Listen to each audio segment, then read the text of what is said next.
Tumingin ka kasi sa dinadaanan mo! Ay naman, pambihira, nagkalat ka pa dyan. Pyro! Okay ka lang ba? Nasaktan ka ba? Okay lang ako. Nadapa lang naman ako eh. O ikaw, kaibigan mo ba ang batang yan? Tingnan mo, namantsahan tuloy ng alak ang pinakaiingatan kong damit. Anong gagawin nyo para ayusin to? Sinungaling kayo!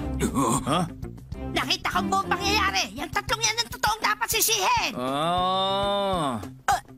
Kung magsasalita ka, dapat handa ka na sa anumang mangyayari sa'yo. O ano, may sasabihin ka ba, ha? Wala. Pasensya na po kayo. Ako po talaga ang may kasalanan. Hmm?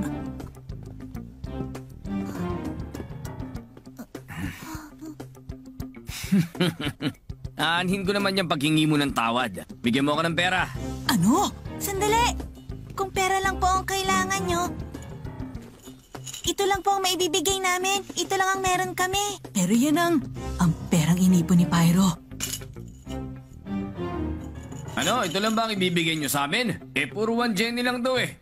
Aanhin namin ang baryang ito. Wala namang mabibili sa ganitong kaliit na halaga eh. Ang sama nyo! Grabe ka,